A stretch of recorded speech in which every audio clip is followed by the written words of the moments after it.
Well, Pat, we're past the halfway point. Season 2, Episode 6, entitled The Old Gods and the New. Not really quite sure why, because they don't really talk a whole lot about religion in this episode. But, man, I got to say, you were saying to me that last week was a little bit of a slog. But, man, there was some big events that happened in this episode, some important events that happened in this episode. But, man, talk about an episode that was a little bit of a drag. You know, maybe the Talking TV audience will agree with me that last week was the old boring and this week's the new. And every time, I think that you're gonna run out of steam. You continue to impress. Just reaching for them low-hanging fruits. All of that and more. Stay tuned.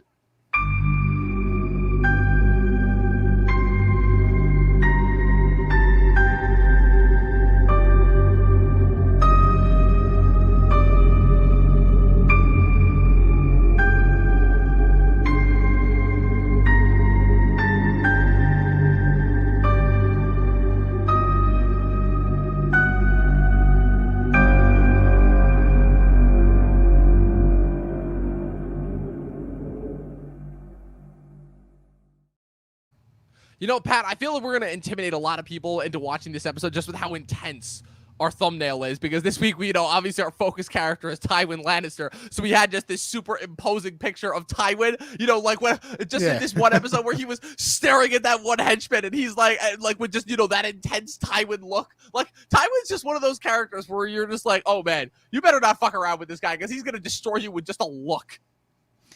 Yeah, we'll get to Tywin in a few moments. I'm pretty sure, he's part of the boring, Oh, really? He's just chit chatty the whole episode. Yeah. He's just like, I'm going to place a pool over there. What do you think, girl? What do you think of me redecorating? What he do you think basically has Arya essentially running his entire battle strategy at this point. Like, I know he makes a joke about it, but like...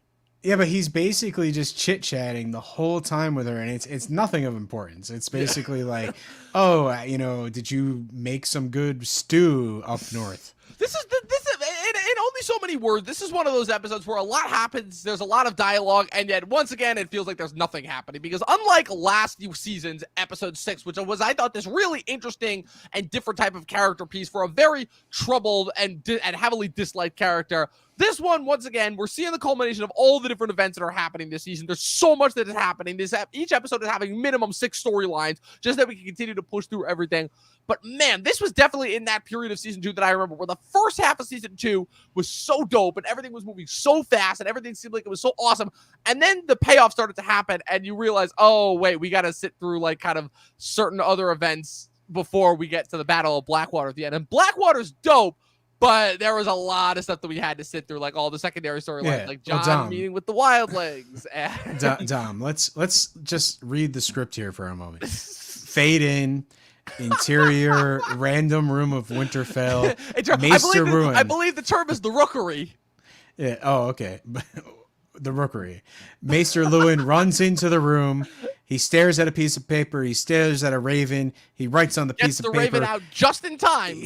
Yeah, he throws the raven out the door, and then here comes the Greyjoys. The Ironborn. Yes, the Ironborn. Bran's dream. Yes, our opening scene, we are in Winterfell. Bran's dream has officially come true. It's, as Osha says, the ocean has come for Winterfell with the Greyjoys having success, with Theon and his Ironborn having successfully taken Winterfell. Theon and props for Osha really interpreting the dream, just laying it down, like, above the wall, man. I've been interpreting the wildling dreams for years. It's kind of crazy when you think about it, how she's never been to this place that's technically, because the wildlings always say everything south of the wall is south to them, like they even call the northerners southerners to them, and she's even able to interpret. It's like, wow, water crashing over the walls means that the Greyjoy fleet is gonna invade Winterfell. Does she even know what the Greyjoys are? Like, does she even know what a Greyjoy is? Like, well, I would assume that Osho's, the reason why she's such a lovable character is because she adapts to her situation really quickly. So I believe that in the couple days or few weeks that she's been in the service of Bran, that she has really heard enough things to know what's going on. And, since she is sort of in the court of Bran, she kind of, is able to listen to the good stuff. Yes, yes, indeed, and it's unfortunate because again we see the payoff. Theon, the build to like Theon solidifying his hold over Winterfell is very interesting, and it's very representative of just everything that Theon is going to go on through the rest of the show. Again, we talked a lot in the earlier episodes about Theon finding himself right between a rock and a hard place, and this is the reinforcement of it, where he goes to Bran, he basically blackmails this 10-year-old kid into what's it called? Into submitting all of Winterfell before them. And it's amazing, too, how... yield. I think the term they use is yielding. And yeah, it's great because Bran immediately goes, no, I will not. And Theon sits on the bed. You. And the crazy thing is that I almost believe Bran's fervor way more than Theon's. Like, even when he's like 11, 12 years old, Bran has more guts than Theon does. Well, Theon gets to the edge of the bed and he's just like, listen, you need to yield because they're your people and, like, I'll hurt them.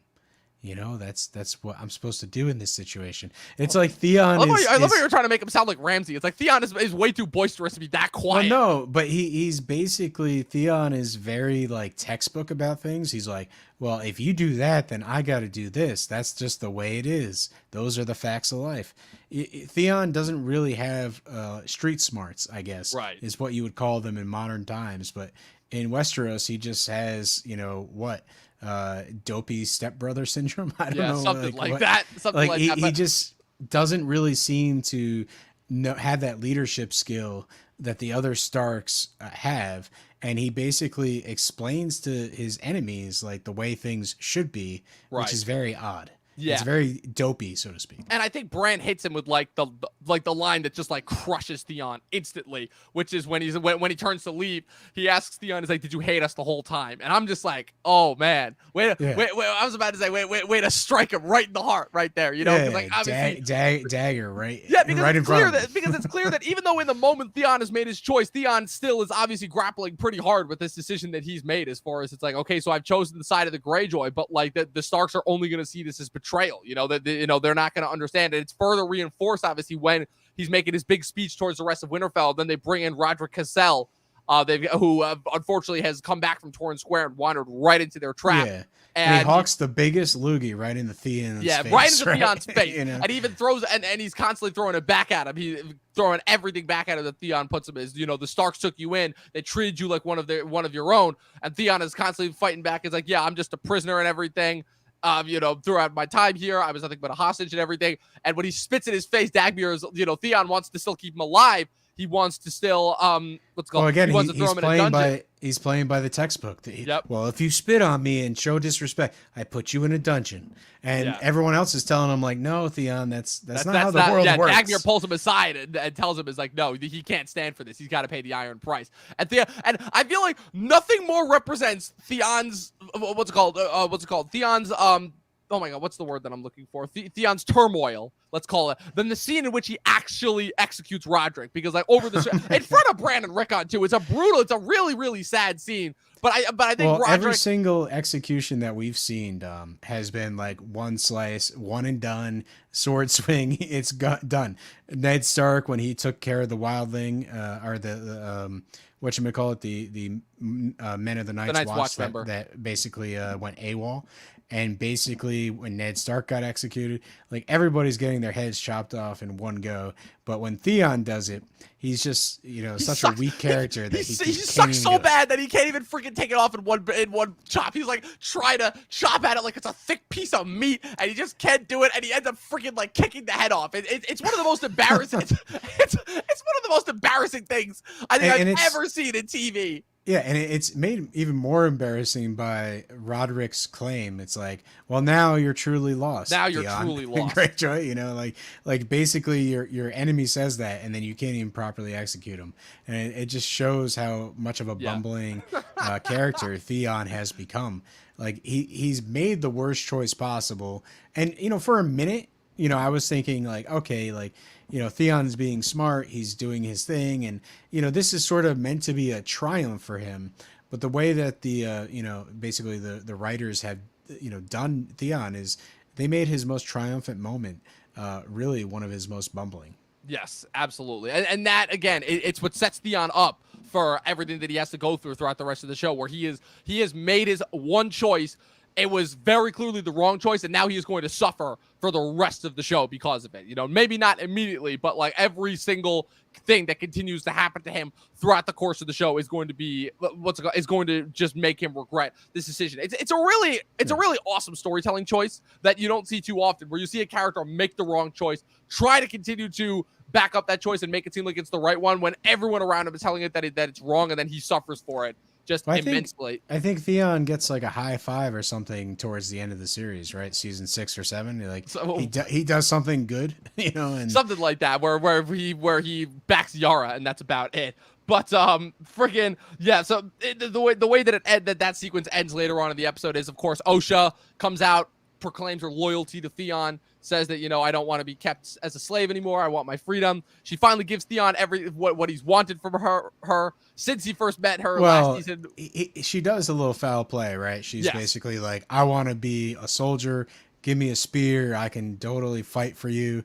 And then he's like, no, you're just, you know, going to kill me with that spear. So that's not happening. You're just going to stay in the kitchen, so to speak.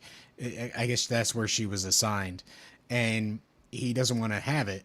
And then later in the episode, you're right. You know, this is the scene where she basically is held in front of him by a soldier, and she just brazenly seduces him right in front of without question. Like she is she is a wildling, and as we see later on in the show, the wildlings do not care about social norms the way that the rest of the Westerosi do. Yeah, well, the line that she says is something like, we know wild things. We know wild things. I was like, wow, did they actually just quote that movie? I'm like, that's crazy. Yeah, so it's like Theon, of course, you know, we know his one character flaw. Yep. Well, we know all his character flaws. Yes, but his main one that gets him in the most trouble is just his love of women and his complete indiscretion of, like, that's the top priority. It doesn't matter that his man is standing right there. He's just going to usher him away and then turn his room into a bordello for an evening. And, you know, he doesn't care if that hurts his respect. Yes. And ultimately, you know, who knows? It probably does hurt his respect with his men a little bit. Yeah, just a little bit, because ultimately what happens is Osha manages to escape. She manages to sneak outside. She manages to pull again another one up on the one poor Ironborn guard that just happens to stumble upon her. She just has that amazing ability to just continue to seduce people and then slice their throats. She tries it later on with Ramsay. It doesn't work out so well, but she ends up killing the Ironborn soldier, and then and then she manages to escape alongside Bran, Rickon, Hodor, and the Dire Wolves. So at the very least, she's able to do some good there as far as that goes. So the way that this sets up for a future story, again, this is the one storyline that takes place over several parts, but like Osha clearly is showing that that her loyalty is to the Starks. Like, she's definitely, you think it's probably because she's formed an attachment with Bran because of his green seer visions, right? And the fact that she comes from north of the wall, and the fact that she understands that there's more to this kid than just him being another little lord, to quote her. And that's why she's willing to kind of stick her neck out for him rather than just fend for herself in this instance. Yeah, but I also think it's given her a place, right? You know, that's relatively safe. Bran does confide in her to a certain degree, even though, you know, he is obviously the lord of the manor. You know, so it's one of those things where she feels comfortable with Bran, and also knows that there's really, beyond Rodrik, who gets murdered in this episode, there's not really that many people that can protect him, specifically after Winterfell gets taken. Right, exactly. And that's pretty much all of Winterfell. So fast forward into our next storyline that we have north of the wall. We're finally, like I said, this entire episode, first off, this is a pretty momentous episode for the behind the scenes as well. Yeah. The second of 3 episodes written by Vanessa Taylor, and the first episode of the series directed by David Nutter, who directed famously the third hallucinatory episode of The Sopranos, Join the Club, in the first half of season 6, which is the episode where Tony is shot by Junior and is in that fugue dream state while he's in the hospital. Probably one of the best episodes of that show. And he would go on, for this season, he directs this episode or the next episode, but David Nutter would famously go on to direct some of the more iconic episodes of the series, directing The Reigns of Castamere, famously the Red Wedding episode for season 3, the Dragon Pit episode for the end of season 5, and then the first couple of episodes of the final season as well. So this guy is somebody who becomes a series mainstay, and he proves in this episode that he knows how to handle multiple different conjoining events that are like all seem to be barreling towards one conclusion. So Dom, can I just read you my notes on the first scene above the wall? Please do, because it's beyond the wall. John and the crew discuss their true situation. They are just some bastards that no one cares about. And what else happens in that scene? Because they're just wandering around, they're looking for the wildlings, and Right. they have this kind of, small conversation about people forgetting them. And was I just not paying attention today when I rewatched the episode? I think the takeaway from this part of the conversation before they actually come across the wildlings is the fact that Corran is trying to reinforce this idea that quite a couple of other people already have for Jon, both between Tyrion and Benjen and Alistair Thorne, and to an extent the Lord Commander and all of his Night's Watch brethren, where even after everything that he's been through, Jon is still kind of in this mindset of, okay, everything that we're doing has this glorious purpose, and there is something that exists bigger than us and everything. And his time with the wildlings really, truly is, I feel, the true breaking down at this point. But it begins here with this discussion with the half hand, basically about this idea where the half hand is like, look at where we are. Forget about this. We're in a cold, frozen fucking wasteland that will kill us. Like, stop with this idea of this, these noble pursuits and doing things for all the right reasons, right? Like, I think Martin does this very cleverly, both with Jon and Daenerys, both setting themselves up as on either sides of the world. One both so displaced from the action, one all the way to the far north, one all the way across the sea on the other side of the known world.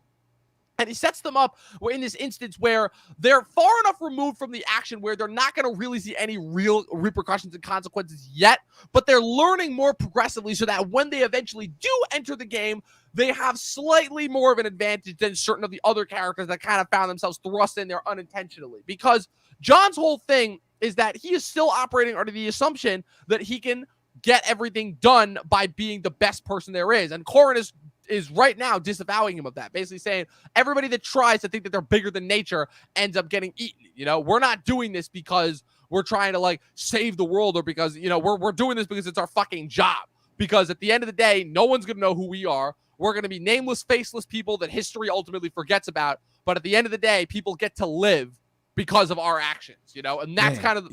You got all this in 30 seconds or whatever long that scene was. I mean, it's really quick. It's something that I've been picking up on over the course of the action. But yeah, because that's essentially what he's telling him. He's like, yeah, no one cares about us, but our actions ultimately are the ones that end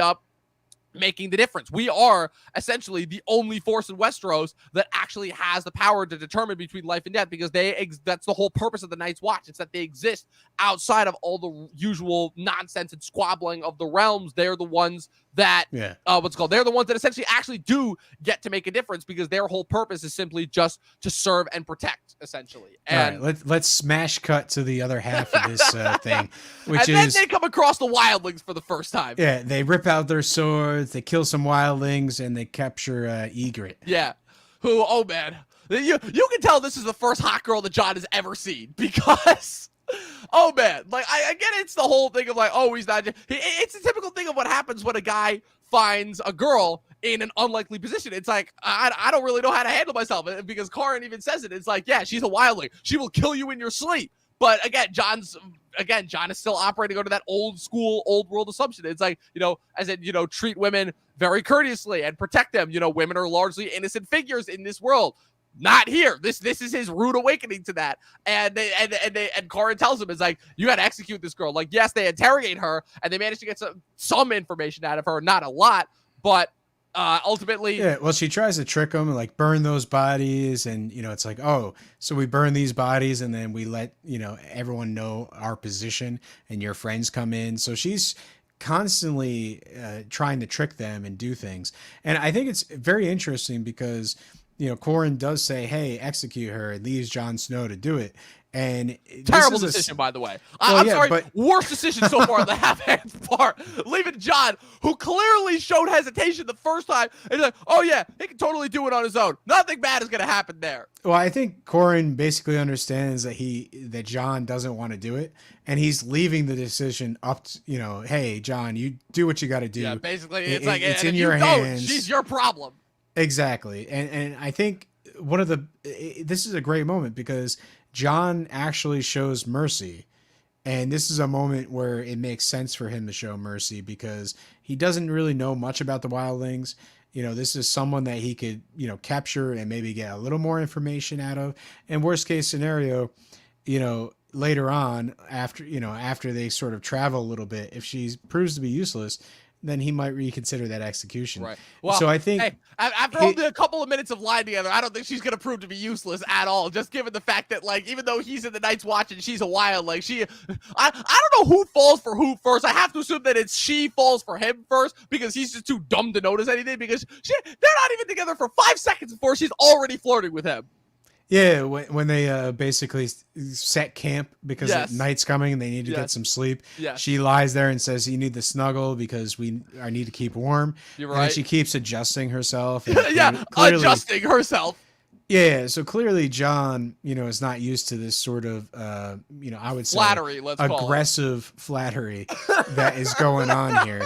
And it's obviously she's, just playing with him and it's like, you're the captor, but she's sort of in control in that scenario by using, those sort of techniques on him, because he's not really familiar with the ladies, so to speak, at this point.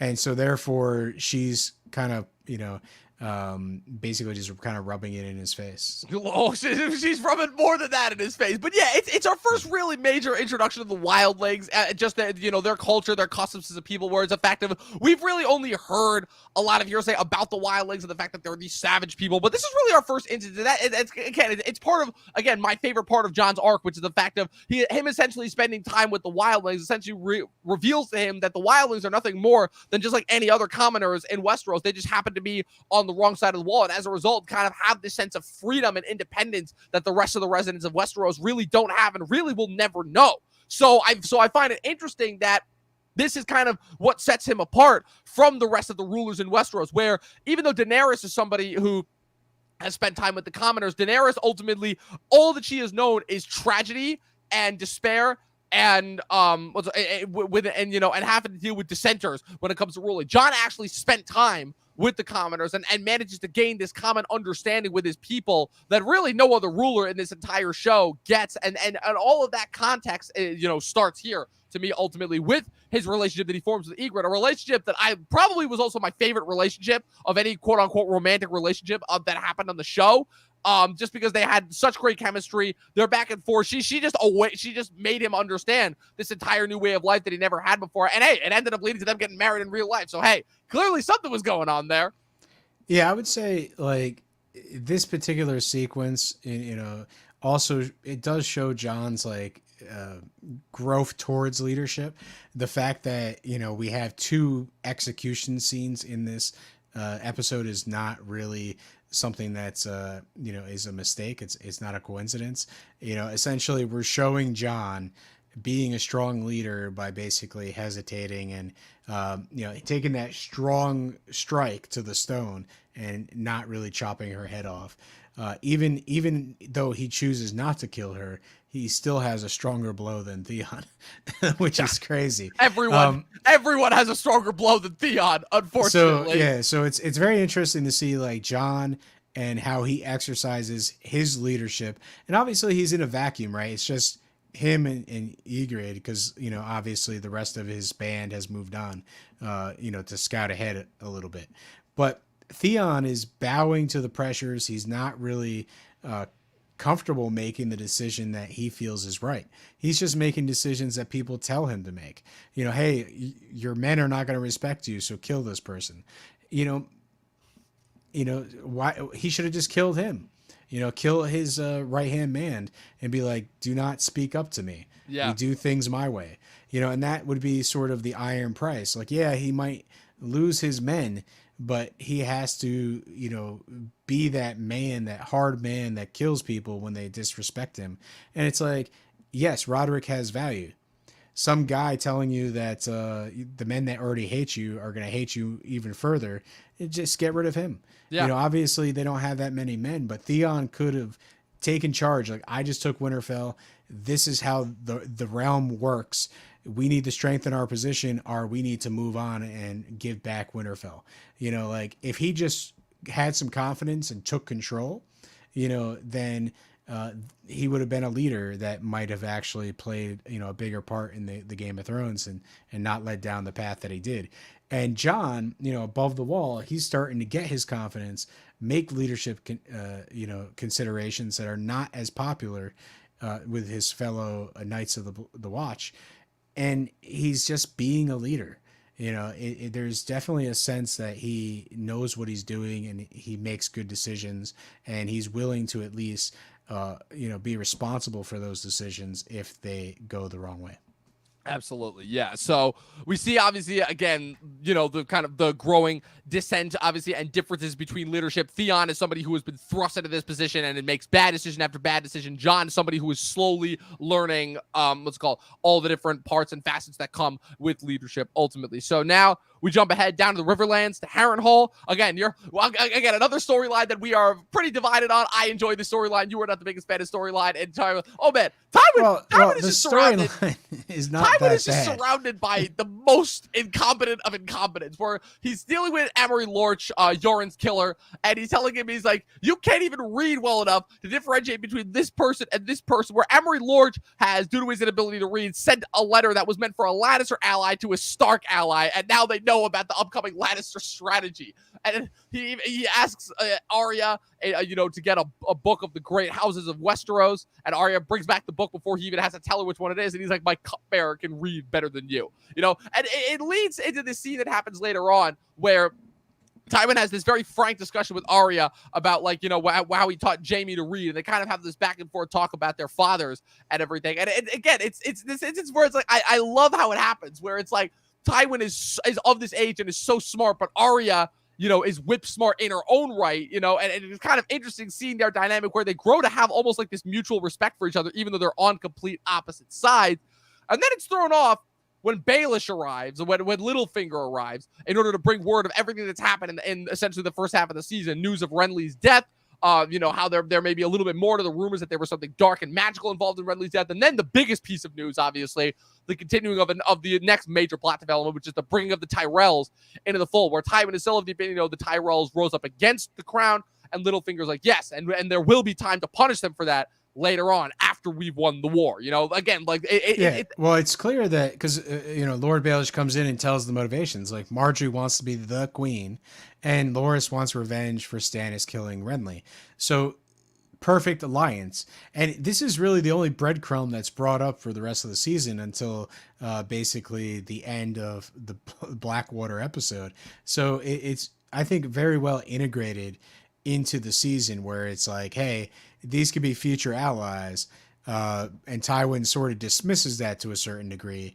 But obviously Tywin is pretty crafty. So, when the surprise comes in at the end of Blackwater, where, basically the day is saved by Tywin, we know right here at this moment who his allies are and who really does assist helping King's Landing stay intact. Yeah, and it also has another problem, one of my favorite blinker you'll miss it moments, where there's the moment right when Arya, who knows that Littlefinger knows what she looks like, sees Littlefinger coming in, is doing her best to keep her back to him so that he doesn't recognize her. And then there's that moment where she has to slip up and spills the wine because she's shaking, and Littlefinger looks at her, and there's that brief moment where you're like, oh no, she's caught. And then he's distracted by Tywin. And then it's that really cool little insert where they're like, oh, did he recognize her or didn't he? 9 to 10 shots says that it's Littlefinger, and he recognized her, but he also knows it's like, okay, there's a reason why Arya is here. I can use this. I can put this in my back pocket and save this for later on, because I'm not going to expose this Stark girl here, right now to Tywin. What do you think his reasoning for that was? Because there's no way in hell that Littlefinger doesn't realize that it's her. I think it's possible, but it's 50-50 in my mind. Like, obviously Lord Baelish is very observant, and I think your hypothesis makes sense that he would have recognized her. But the main thing is his real enemy is the Lannisters. So if she's there, being the cupbearer and has privy to information, maybe she's going to somehow sneak it out of Harrenhal and get it to other people. And she's going to cause issues and trouble. Right. Also, it's, not having Arya in King's Landing really doesn't impact his plans. It's like he already has his game going. And if she gets brought back into the fold, let's say she gets brought back to King's Landing, that's another piece on the chessboard that he doesn't really need to interact with. So, if your theory is correct that he did recognize her, letting her go and letting her sort of, being Tywin's, problem, probably has to do with the fact that he just doesn't need another piece to move around the board back in King's Landing. Makes sense. Absolutely makes sense. Again, Littlefinger is a man who thrives off of chaos and confusion. And what could be more chaotic and confusing than a Stark, a very important Stark too, right under Tywin Lannister's nose. It's probably one of those like things where it's like, oh man, this could not get more poetic if I tried, especially since he was, since he was given. What's it called? Since he was given, made in charge of searching for Arya outside of King's Landing, he's essentially found her.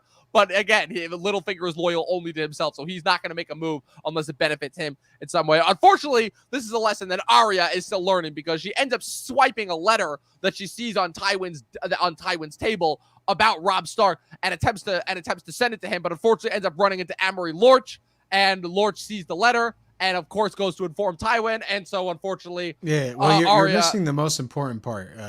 Basically, during the taking of the letter, Tywin's asking, how did your father die? Yes. And her response is one of those witty responses that you like, where it's like loyalty.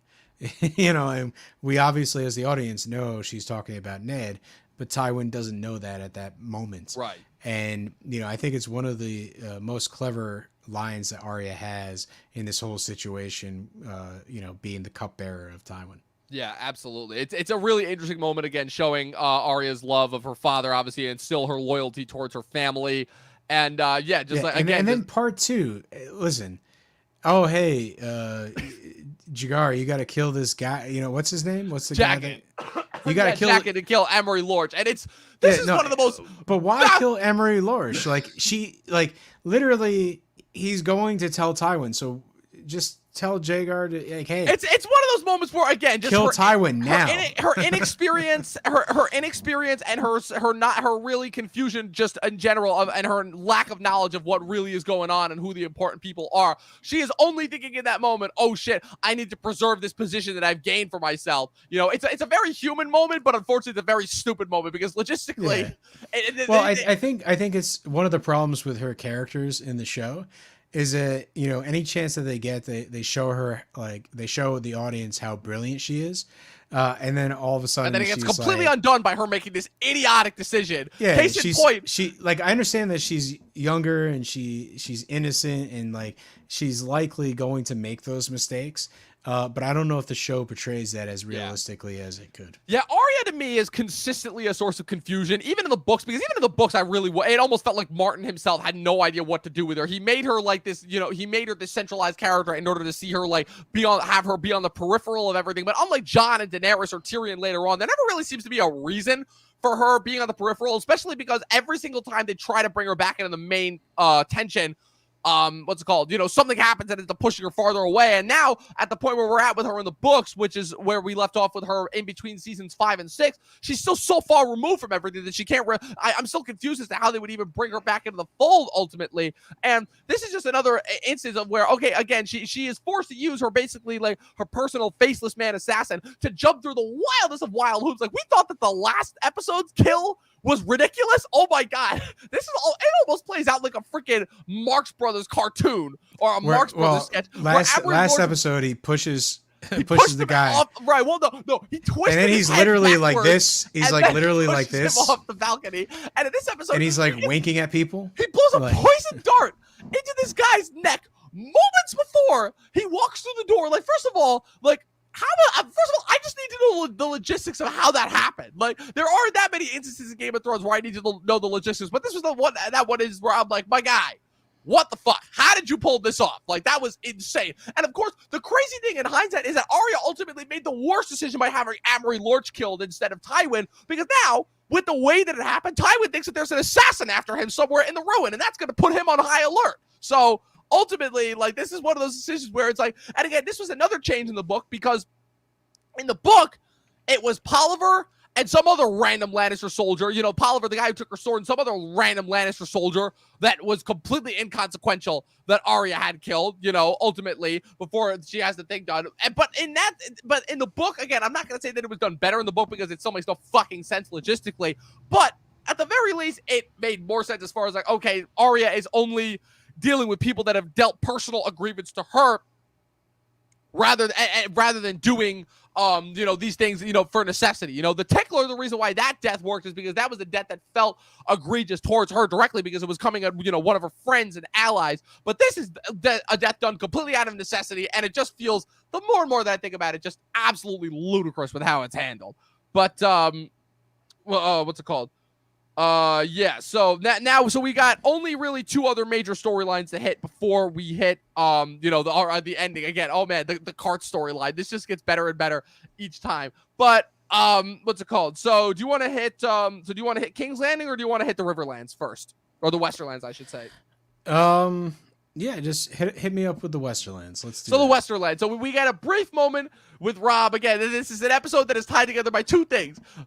People unable to do proper executions and flirtations and romance, because oh man, freaking Robb, this episode is, so if episode 4 was the beginning of the end for Robb, then this episode 6 really is just the reinforcement that Robb is starting to lose focus, because we got a very Renly-esque moment where Robb is walking through the camp. He's congratulating all of his fans. He's just like picking things up, like, I got this for you. Picking things up. He's like, yes, look at me. I'm such a righteous king. And then he runs into Talisa, and then once again reinforcement to me that Talisa is yet another terrible character. They're just having this random BS back and forth flirtation, and as far as like, oh, Robb's like, oh, you're what's it called? You're a highborn, and she's like, oh, what gave it away?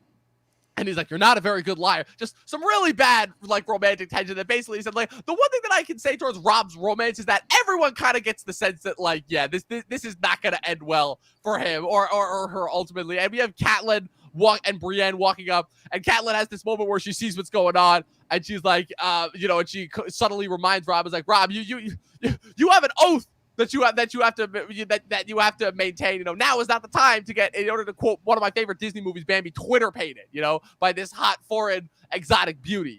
This is like, this is war, and if we have to win, we have to keep doing this.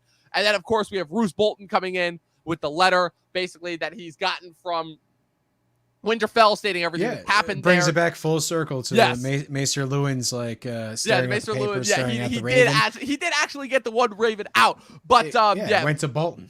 Yeah, so this is a crucial moment for Robb, because this is a moment that even after he dies, people still continue to criticize him for, which is, this is the moment where Robb ultimately had to face the decision of continuing to wage war with the Lannisters in the Riverlands, or turn back north and bring the war back to the Ironborn, because ultimately this is Robb's moment of no return. Because the problem is that either way, Robb loses, because as we see here, right, even though Robb is continuing to do well in the South, the problem is him losing the North ultimately is a massive moment of destabilization for him, where it causes his men to start to lose faith in him as to whether he can hold the North.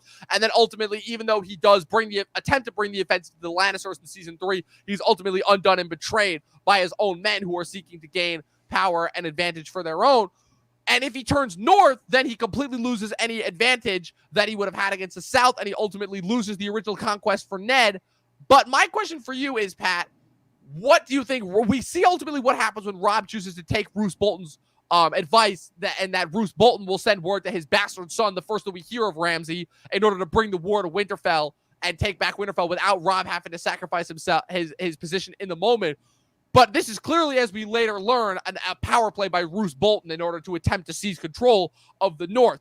But my question for you is, what do you think Robb's move here in the moment is? Because we see what happens south, but there was a chance that he might have had in order to, reclaim the North and deal with, deal with the North situation before he could have returned south. The question is, would he have even wanted to continue to return south and continue his conquest of King? Like, what do you think happens here? Like, obviously it's a situation where, like, there is no right answer, but. Well, I think the issue is we have the hindsight of the rest of the Robb storyline to understand that it doesn't work out so well for him. So mainly the what if is, okay, he returns back north, and then there's this ongoing civil war where the North is its own independent entity. The South is sort of rules the other kingdoms. It might actually work out, because there's no way that they're going to come up north and storm that area and try to take it, because it's just a vast amount of land, and it really, they're going to have the advantage against any southern invader. Yes, so I think it becomes a stalemate at that point. and Robb would just not get any justice for Ned Stark, and there would just be this sort of hatred. So if you're thinking about like the long term play of things, you would basically have this weak claim by Joffrey. He would be king. And probably the Game of Thrones would continue happening. Like other people would sort of try to claim the throne, get it from him. Like, still Stannis would attack King's Landing. Obviously Stannis's plan might have to change because now the North is not pressuring them.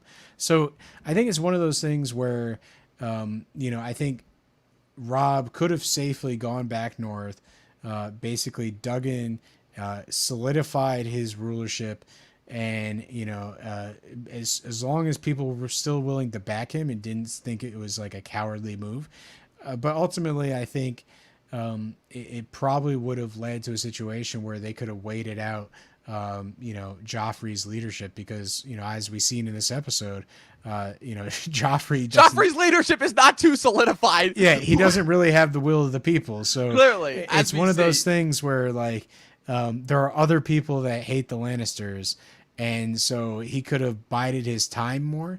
And I think one of the things that's about Robb is he's young. He wants that revenge. He wants it now. He's listening to Bolton, doing which clearly proves to be a mistake in so many different words. In the long run, yes. So it's one of those things where, even though he proves to be a really good military commander, in terms of the overall picture and figuring out the long-term logistics, he really rushes into things. Specifically this new relationship, he's going to, fools rush in, right? They're going to rush into this romance, even though he's promised to wed, someone else. So I think Robb is, really has this one-track mind. This is what I want. I want everything. And I think that's the one downfall, is that he basically doesn't know when he's defeated, and he needs to take a step back, to basically be able to take 2 steps forward. Absolutely, yeah. And speaking of Joffrey, that brings us into, again, King's Landing in this episode. It's a short sequence, but it's an awesome sequence. Like, I don't know. I still don't know, like, how the conception of this went as far as earlier in the books went, but, oh, man, it's just, I remember reading this in the books and being like, wow, this is, like, just a really, really impressive sequence, because if there was anything, I feel like, in order to demonstrate just Joffrey's inability to lead and just the growing discontent of the people here, oh, man, because I think that even though, like, a lot of people have forgotten the rest of this episode, like, a lot of people still remember just how impactful this riot sequence is, because, it's great. It's like, awesome. Let's go down to the public dock and see Marcella off the see door. Marcella off, right? I think that nobody wants, but is done for their protection. And then let's head on their way back, and then we're gonna have all these peasants just jeering at us and just being pissed, throwing cow shit at Joffrey. Joffrey's of course gonna react in the worst way possible. Tyrion sees that things are about to blow up and literally tells him, like, get everyone back to the Red Keep now. The one thing you don't say, when a riot's happening or about to happen, is kill them all. Like Joffrey did not read the room on this one. He's just like, he got hit with shit, and he's just like, the cow it's pie. It's like literally there's a moment also where the Hound grabs him and freaking where the Hound grabs him and he's like, what's it called? He's like, what are you doing? I want them dead. And he's like, they want the same for you. He's just kind of reminding him, like, Joffrey is so completely out of touch of everything that's going on. And this is the moment where it's fully blown up in his face, right? We obviously see that, like, the next season, right, when the Tyrells come in and we see Marjorie's treatment of the common folks, her willingness to go out and mingle with them, which is such a stark contrast to Joffrey's approach to them. And it just this is everything to me, this moment represents everything that is wrong with Joffrey as a ruler, just in general. And it just goes to show, because afterwards, right, Tyrion gets inside with him after Sansa's been kidnapped. He tells them, he says that he tells for them that they can have Sansa and that he's going to have them all killed. And then he's like, you blind, bloody idiot. Like, we've had stupid kings and we've had vicious kings, but I don't think we've ever been cursed with such a thing as a stupid, vicious king. And then Joffrey's like, you can't speak to me that way. And then Joffrey's like, they disrespected me. And he's like, they threw cow pie at you because they're starving because of a war that you started. Just kind of reminding him that this is kind of all of his fault. And then Joffrey's like, you were talking to a king. And then, we've had a lot of satisfying Tyrion slapping Joffrey moments, but this one takes the cake when just belts him right across the face right there. And he's like, and now I've struck a king. Has my hand fallen from my wrist? And then, Yeah. oh man, as if that wasn't already great enough, right? When he's trying to get everyone to go out and search for Sansa, we have one of the most harsh, horrific scenes that I think I've ever seen, right? Sansa's got one too many encounters with just potential rape before, you know, her ultimate rape scene happened in season 5, where she gets chased down an alleyway by these 3 commoners during the riot. Very, very brutal sequence where they get this close to doing the dirty deed before she's ultimately saved by the Hound. Definitely, you know, it's like she's in the crowd. She gets abandoned by all the troops. They obviously want to protect Joffrey because he's the king, and also, you know, Sansa unfortunately is just really in the court to be tortured. Not even right. She's not important to anybody. Sansa's season 2 arc really is thankless overall. Yeah. And you even hear it with the way that the Hound talks about her. Is like, oh, where's the little bird? We got to put the little bird in the cage. It's just code words that are, you know, that basically dehumanize her. And I would say that the main thing is she gets, you know, chased into an alleyway. Definitely these 3 or 4 guys are their mind is focused on assaulting her on one thing. And basically, if it wasn't for the Hound coming in and basically some of the most gruesome deaths this season, I think he just like punches one in the gut and like all the intestines fall. He literally the first guy he picks up, punches through him, rips out his intestines. The other guy. It must have been a dagger, right? It must have been. I just didn't see it because I don't know how much of a punch you could do to get that many. Or his chainmail. Like we don't know. That shit is sharp on the edges. Yeah, and it's he does like this very great choreographed you know, scene where he murders these horrific people and helps Sansa back to you know, the royal court and to safety. Yes, it's an absolutely badass sequence, and I love the line too that he gives Tyrion at the end, where Tyrion's like, "Well done, Clegane," and you know where he's sending you know her to be cared for, and he's like, "I didn't do it for you." I love that line where it's like, again, the Hound is somebody who we didn't really know that much about in the first season, like we had these brief moments with him, right? But this is again continuing to reinforce this idea of who this character is ultimately, what he represents. Where even though again he is ultimately a very damaged character, he's a very brutal character as we see, but he ultimately does care for those who are innocent. But he has a very strange sense of justice and a very interesting sense of right and wrong, which brings us to we're starting to see the frustration, you know, that's mounting up in the Hound, like the fact that, you know, he has to fight in this scenario, that he really is killing crazed innocent people, like obviously they're doing terrible things, like you know, they're beating people up in the crowd, they're trying to kill people, they're trying to, you know, assault you know, women.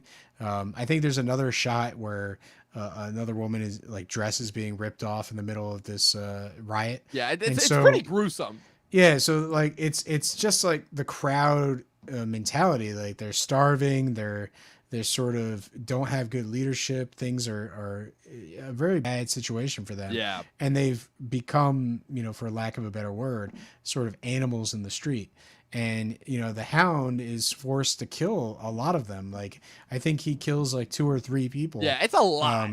Before he even gets into the back alleyway to save Sansa. So, you know, he's forced to kill these innocent people that just want a loaf of bread because Joffrey is too inept to rule the city. Yeah, it's kind of tragic ultimately, and it's between this sequence and the next sequence that ultimately reinforces this idea of, again, just the innocent people suffering when the High Lords play their Game of Thrones. Case in point, the last storyline of the episode, and again, your favorite and everyone's favorite storyline, Daenerys in Qarth, where this time she's finally actually going to do something. She attempts to appeal to the Spice King. She's like, look, I'm here.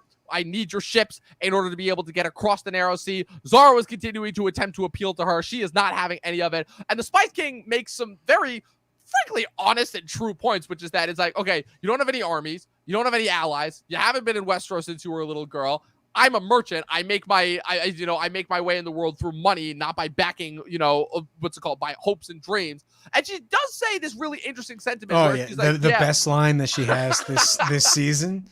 Oh, where man. She's like, I made dragons, what's it called, hatch from nothing, and when I retake the Westeros, it will be with fire and blood ultimately, but it's not. Well, that's not anywhere. the line. The line she says is, "I had a dream that I could walk these stones into a fire, and my people thought I was crazy, and then I had dragons." And at some point she says, it goes along the lines like, my dreams come true, and that's like, the okay, final Disney princess. appeal. Yeah. So it's like, hey, listen, I have this dream to take Westeros, and my dream will come true. I've already proven that. And, despite the fact that she's very passionate about this and has a really awesome line in this episode, the Spice King is like, nah, talk to the hand. I'm walking away. I can't deal with your passion alone. Right, exactly. And of course, she has the conversation with Zaro on the way back. She's like, how am I supposed to get ships and allies if no one will back me ultimately? And Zaro, And Zaro kind of informs her of once more of his own backstory. It's like, oh, I have nothing. I had to do many things in order to gain riches, and gain to this position of prominence that I have. And they walk into her apartment only to find that all of her Dothraki have been slaughtered. She runs up the stairs. Eerie is dead on the floor, and of course the dragons are missing, and surprise, surprise, have been captured. I'm sorry, everyone saw this coming. Everyone knew that this was going to happen. Like, no one trusts anyone in this friggin' city. This whole city has been suspicious from the minute that she got there. Like, was she really surprised? And of course, she has the instant memeable line that gets instantly memed, which is the whole "Where is my dragons?" line. Like, again, one of the most predictable. And the ending shot, we have the warlock bringing the 3 dragons up towards the House of the Undying, and it's like, I think this gets the award for like most predictable ending of any Game of Thrones episode yet. I will say that, yes, they really placed the seed early. Like, what's the House of the Undying? Oh, it's the place where you belong, Yes. And then obviously, we're gonna get you there by any means necessary. Yeah, and it's, where are my dragons? It's like, well, it's not Rotterdam, right? It's gonna be the House of the Dead, right? It's nowhere else. It's not gonna be Space Mountain in Disney World. It's just like, there's only one place it could be. It's very transparent, and it's used as a cliffhanger for the entire episode, and it's just like, okay, but why? A better cliffhanger would have been, in my opinion, just like move the whole King's Landing seed to the end. Yeah. And then when Clegane says, hey, I didn't do it for you, whatever, it's like, you know what it is? Have Tyrion say, "Oh man, we're even losing our knights." Right. And cut to the credits. Yeah, it's just, what it is. It's just another example and an attempt to make Daenerys more important this season ultimately than she really is. And the sad fact is that, at least for these first couple seasons, Daenerys is not that important of a character. So, unfortunately, I hate to bring it to an abrupt end, but unfortunately, that the episode ends quite as abruptly as we do. So that is all that we have for this episode ultimately. But I just wanted to run down a quick bit of the death count, because there are a lot of people that die in this episode. Just one thing before you do that is, I do think Daenerys, really first couple seasons, like you say, is on the down low. But once we get past season 3 into season 4, her storylines are going to pick up, and I agree that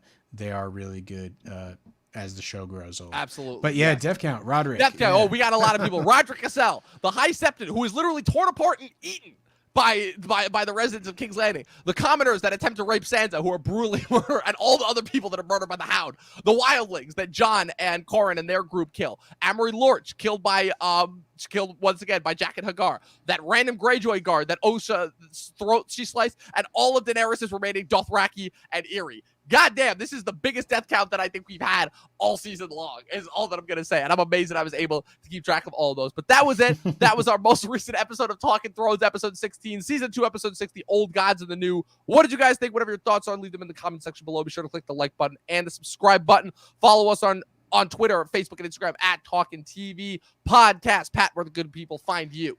Hey, right here on Talkin' TV, I'm Talking Thrones with Dom, and we're going to continue to do so until, until we finish the series.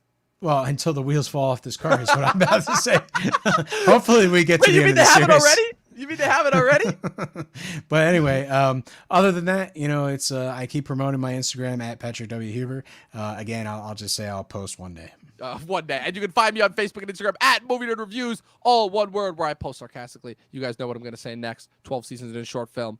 Watch more fucking movies. We'll see you guys next week. Talking Thrones.